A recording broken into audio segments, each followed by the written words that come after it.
اهلا بكم في فيديو جديد. النهارده عاوزه اكلمكم عن حل لكل مشاكل البشره الدهنيه اللي بتعاني منها اي بنت.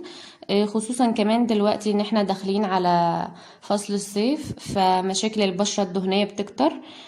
جايبه لكم النهارده مجموعه لاف نيتشر للبشره الدهنيه من شركه اوريفليم.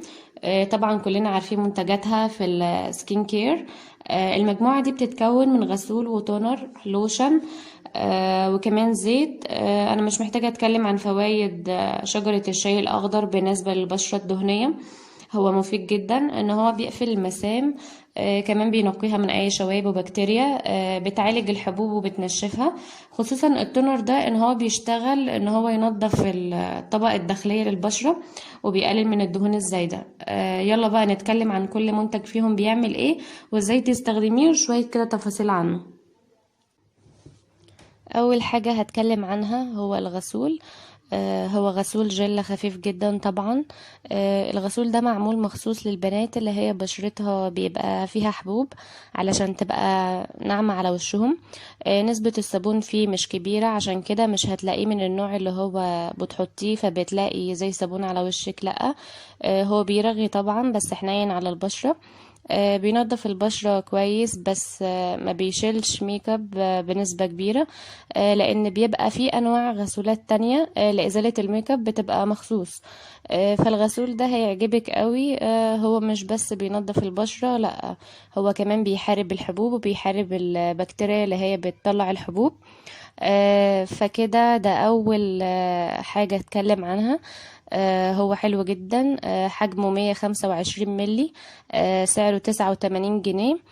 طريقة استخدامه ان انتي بتستخدميه مرتين، مرة الصبح ومرة بالليل، عادي جدا.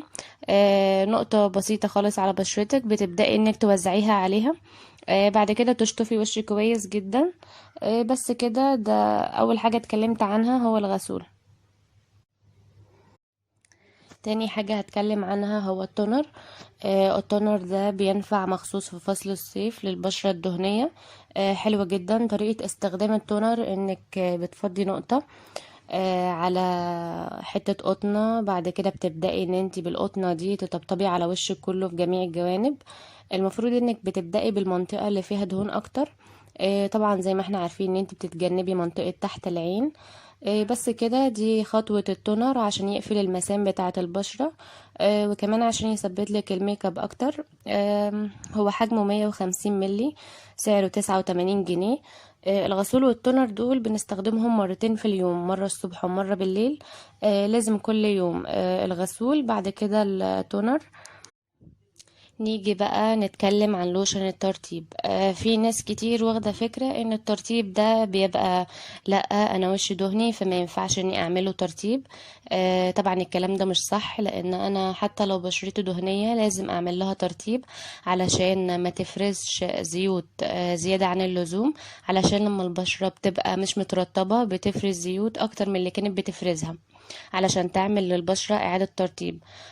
فده لوشن جل ناعم جدا وسوفت، بيندمج بسرعة على البشرة.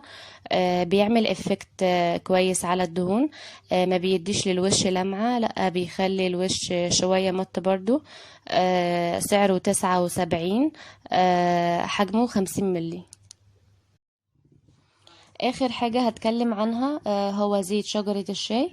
الزيت ده تحفة، كلمة تحفة قليلة عليه. ده بيستخدم على اماكن تجمع الحبوب، او لو في حبوب متفرقة عادي. بتحطيه على الحبوب من مرتين لأربع مرات في اليوم. هو طبعا زيت خام معقم. بيقتل البكتيريا الضارة اللي هي بتساعد على تراكم الحبوب. فده انا بنصح بيه جدا الناس اللي عندها حبوب فوق الجلد لكن مش تحت الجلد. هو سعره 79 جنيه. حجمه 10 ملي. طبعا انا هسيب لكم رابط الجروب بتاعي لو حد حابب يشتري حاجة او يستفسر عن اي حاجة. هسيب لكم الرابط في تعليق مثبت وصندوق الوصف.